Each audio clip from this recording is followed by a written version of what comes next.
Hey guys, it's Shannon, and today I'm filming the video that I've been saying I'm gonna film for like over a month now. And yes, I know it was supposed to go up yesterday, but I filmed it yesterday and then I watched it back and I just didn't like the quality of it. Well, like I liked what I said and stuff, but like the lighting was way too bright and I didn't realize that on camera. But like on the video, when you watched it back, the lighting was so bright you couldn't hardly see my face. So yeah. So that's why I'm refilming it, and it's going up today. Alright. So, I told you guys back in November I made a video. It was called Where Are the Videos? And I explained to you how my grandpa was in the hospital then and everything. He was able to come home from he was in the hospital till like halfway through December. I'm sorry, I'm really hot. It's really hot in this house. Probably till the beginning of December, I'm going to say. And then he went to a psychiatric geriatric center, which is a place that helps with like dementia and stuff. They do different things there. And that was in a different hospital. So we went there and stayed for about a week or two. I don't know exactly how long he was there. But then after that, he went to a nursing home until, I think, New Year's Eve he came home from the nursing home. So he was there then, and that's where we found out he had dementia and stuff. So then in March, he threw one of his major fits that he has. He throws these fits where he gets in a really bad mood, and then he just starts screaming and hitting stuff, and he starts pounding on like if we're in the car, he starts pounding on the dashboard, or like when I ride with them, he lets me ride up front since I get really car sick and stuff. So he sits in the back, and if he starts throwing a fit in the back, then whatever seat he's behind, he starts hitting that seat and stuff. So that's pretty much what he does when he throws a fit, and he just screams and cusses you out, and you can't calm him down and stuff. So he has this medicine he's supposed to take, which you're supposed to give it to him when he gets like this. He's supposed to take it like once in the morning, and then if he needs it after that, we give it to him. So he doesn't like take him. He says he doesn't need him. And yeah. So in March, one day he had one of these fits and he got very violent. He ended up calling me, well, he screamed at me to shut my fat ass fucking mouth and called me a whore and all this stuff. And then my grandma and I both just go to our rooms when he gets like this, because you can't really calm him down. It's helpful just to like get away from him, I guess. So my grandma was going in her room and I was going in my room. He slammed my door open when I was trying to hold it shut, and he slammed me behind the door. And when he slammed me behind the door, he bruised this shoulder, and then he grabbed me by this shoulder and jerked me out from behind the door and slammed me into another wall. After that, my grandma screamed at him to leave me alone, and he turned around and grabbed her by her shoulders and slammed her into the wall. So we ended up having to call the sheriff, the police station, and they came with paramedics, and they took him back to the psychiatric geriatric center that he was in before. And he stayed there for a week, and then he came home. They kind of like changed his medicine a little bit and stuff. So he was doing okay until about maybe 2 months ago. Well, let's see. February, March. Yeah, about 2 months ago, he started having these fits again. Like, he's always had them, like, since between then, but, like, they started getting really bad again. But he hadn't laid his hands on us again, and my grandma would not call the sheriff or do anything unless he laid his hands on us. So Sunday, I had to work. So he was really bad Saturday, and he was really bad Sunday. Sunday, we were going to stop at KFC before I went to work so that I could get something to eat before I went and stuff. He threw a fit. He couldn't eat there, and he threw a major fit and was just throwing a fit in the car. I had a bad feeling before I went to work on Sunday, because I remember I told my grandma, I said, I have a bad feeling either while I'm at work or when I get home, all hell's going to break loose, and he's going to throw a major fit. And I was right. Well, when he got home, he threw a fit, but then she finally got him to take one pill. He had already had the one in the morning, but she got him to take another, so he had had 2 so far that day. And he finally took it after a big battle of it and stuff. So then about 5 o'clock, she came and got me, because that's when I got off. And we went to Olive Garden and ate dinner, and then we came home. He has this habit, which they say goes along with the dementia, where he runs around without any clothes on. And we're not sure why he does that, but he does. And he was in his bedroom without his clothes on when we came home. So before I went through, my grandma shut the door, we tell him all the time. We're like, my grandma tells him all the time, and like I tell him to put clothes on as well. And she's like, Shannon's 16, she's here, she doesn't want to see you like that and stuff. But he's like, I have clothes on even if he doesn't. And so he's throwing a major fit about that because she closed the door. So I hurried up and went through to my room thinking if we opened the door again, he would be fine. No. He finally got dressed, and he was still throwing a major fit. And one thing, he's supposed to wear Depends, and he won't wear them. I don't know why. He just won't. And she finally got him to at least put a Depends on, like one of them. And he threw a fit, and he has like 2 packs of them that he doesn't like, even though they're the ones he always wears. And so he threw them in my room like 2 months ago. And I keep trying to give them back to him or like sneak them in his room, but they always end up back in my room for some reason. I don't know why. And so he was throwing a fit about that. So I took him out and I sat him on the counter. I said, here's 2 more packs. And he got mad and threw them and hit me in the face with them. And he was just throwing them everywhere. Like, he actually threw the pack, and the pack hit me in the face. I want to correct that. So yeah, he was throwing a major fit about that, because I brought those out. And then he was in the kitchen, and she had to get him to take another pill. He finally took one. And he got, like, right in my face. Like, his nose was on my nose, and he was screaming at me just to go to my room, just get to my room. Like, just screaming at me. And he was like, if you don't go to your room and shut up. I forget what he said after that. He was like, he just kept threatening me and stuff. Oh, I guess I should go back to the Sunday before that as well. I'll go back to that later. So, finally he got mad because I wouldn't go to my room. And he put his hand so it was like this. So he had it kind of in a fist right here, and then he had this part of his hand. And he slammed it as hard as he could right here into my chest. And I had a giant bruise, just, like, it was, like, right through here. And we were worried that it hurt my collarbone or something, because my collarbone still hurts even. It hurts to touch or anything. So I'm debating whether I should get that checked out or not. If it's still hurting in a couple of days, I'll probably go get it checked out. I'll give it till Sunday, because that'll be a week, and see if it's still hurting, then I'll go to the doctor. Unless it starts getting really bad, then I'll go before that. Anyways, so I finally just looked at my grandma after he hit me. I said, call the police. Like, I don't care, just call the police now. I don't care if you gave him the pill and it's going to calm him down, call him. He's not staying here. And it hadn't clicked with her that he had hit me. So we were just sitting on the couch, and he went to his room still throwing a fit. I said, you need to call him. You're calling him now. If you don't, I'm calling him. And she's like, and it finally registered with her, he hit me. So she called. And the police were coming and stuff.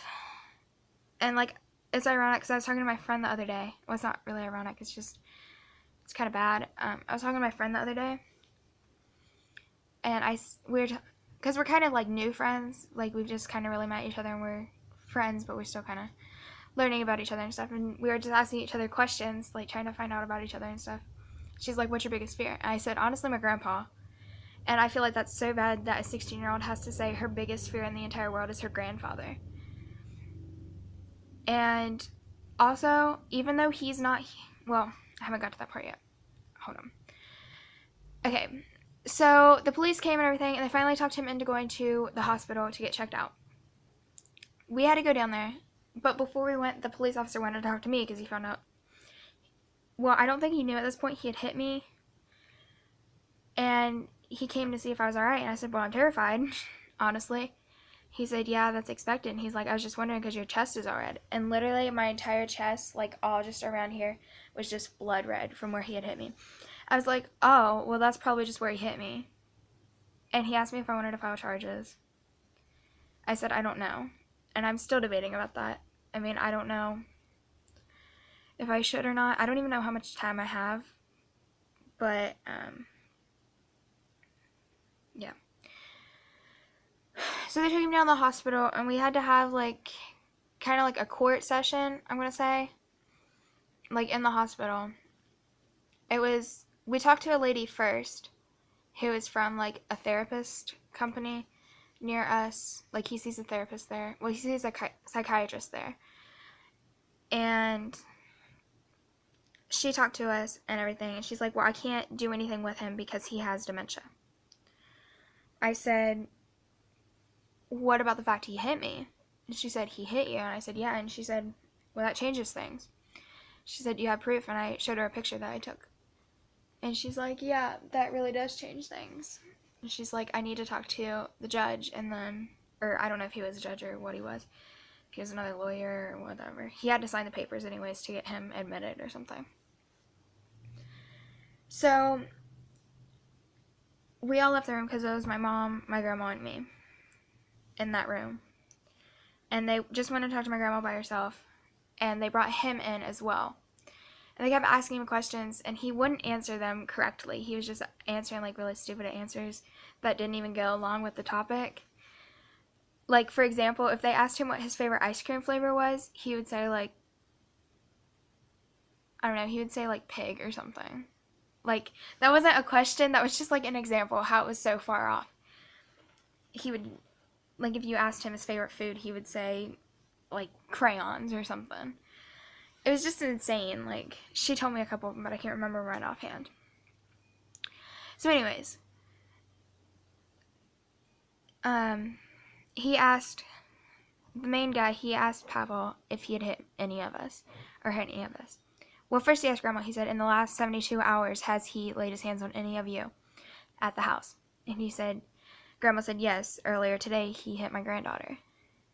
And he just kept calling, Pavel kept calling me and Grandma a liar and saying we're big fat liars and we're going to hell and all this stuff. And he just kept saying that and everything. And he was like, I've never touched him or anything. Even though this would probably be like the 4th time he's hit me. And I don't know if he's hit my grandma any when I'm not here. But he's hit her at least 2 or 3 times that I know of. And he's threatened a lot. And one of the main things I was worried about is that he's, in my opinion, he's very suicidal. And I'll explain that. He hasn't tried anything, but like when he's throwing his fits, he will scream at the top of his lungs, I might as well just go shoot myself. I might as well just go kill myself. I'm going to hang myself right now. And then he'll go in the room and shut the door. And we have to literally force it open because we don't know what he's going to do. But half the time he's just laying on his bed. Like Saturday when he was throwing a fit, he said he was going to cut his appendix out. So like Saturday, I came home and we have a couple like butcher knives that we used to use like Thanksgiving and stuff to like carve the turkey and everything. So I took those and hid those in my room. And the gun we didn't have to worry about. We gave that to my mom in March when he left because he was saying then he was going to shoot himself. So that was the main thing I was worried about because I didn't want him to end up hurting himself or hurting one of us even more. And like that's one thing, like not last Sunday that just passed, but the Sunday before that, I think, I was here alone with him because he threw a major fit. Or no, it was the Sunday before that one, because the last Sunday that I just said I went to my Grandma Judy's party. So it was the Sunday before that when he was throwing a major fit and everything, and he kept talking like that. And so I had to call my mom because it scared me. And yeah. So we hid all that, anything that he could use pretty much to hurt himself. But another thing he has also been doing, I think he's having, I don't know exactly what they're called, I call them flashbacks. He was in the Vietnam War, but he wasn't over there when they first started fighting. He wasn't over there in the fighting or anything. He was over there before that. Like, in the very beginning, he was over there.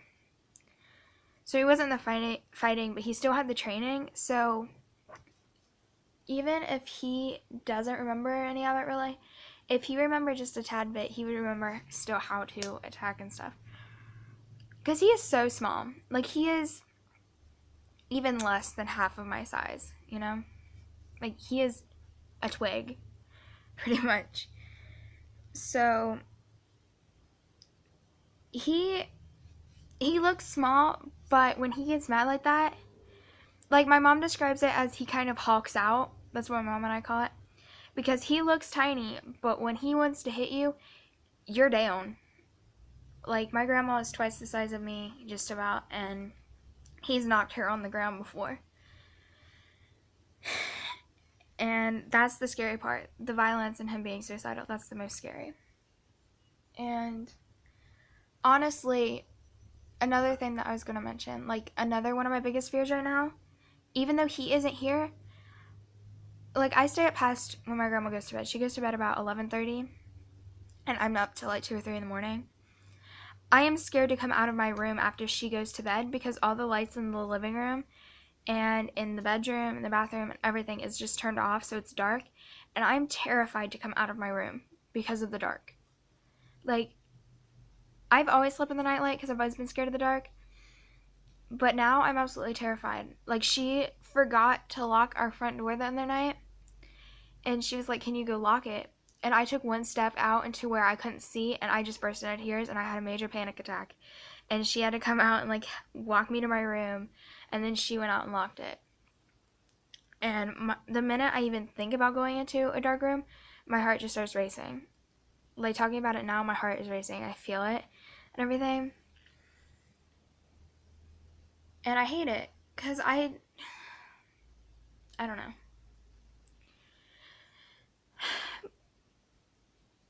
But, like, what I was saying, when he was in the Vietnam War and stuff, besides him still getting the training and stuff, the reason I say he's having flashbacks,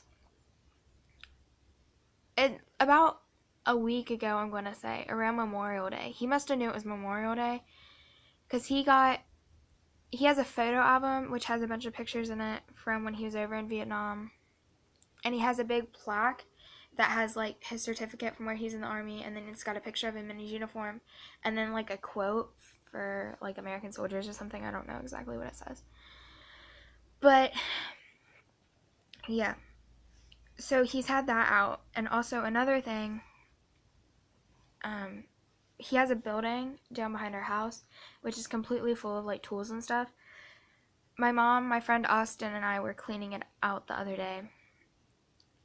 And on the bottom of a big pile, you could tell it was a new pile that he had just started making, we found an open dress bag, and it had his Army uniform in it. And you could tell that he's had it on. Well, like, he hasn't had it on, but he's tried to put it on. He's had the shirt on and the coat. He can still fit into that. The pants he can't fit in, but he's tried. And then the hat was, like, open instead of folded up, and it was all off the hanger. And, like, before, you were not even allowed to touch the bag. Like, even my mom, she was only able to try the hat on once when she was, like, 4, and that's it. Like, no one else has been in that bag since, except for when he took it once to get it dry cleaned after that. And you can tell he's tried to put it on, and then he went over to my aunt's, who lives right beside us, the other day, and he went over there crying and told her that we're sending him overseas. So that's why I think he's having flashbacks and why he's kind of spazzing out like this and stuff. It's just hard, especially for me, because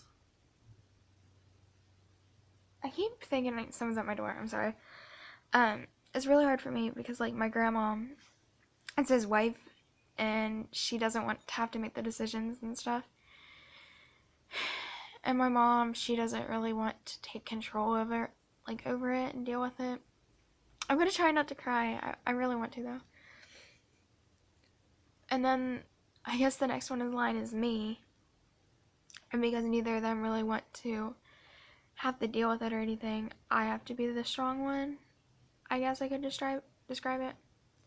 Which is really hard. Like, a lot of people have told me when I talk to them about it, you're 16, you shouldn't have to be the adult in the situation. But I have to be, and it's hard.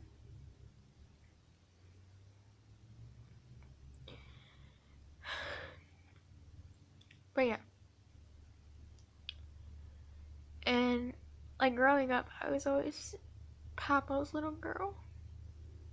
And now, like my grandma says, between the two of them, there is no love anymore. There's no feelings. Because it's like he's a complete stranger. And, like, we don't know who this is. You know? Which, I know I said, like, the violence and the suicidal part is the hardest. With the dementia, it is. But not knowing him anymore is the hard part. Especially for me, because I was always, like, his baby. And I hate it. But yeah.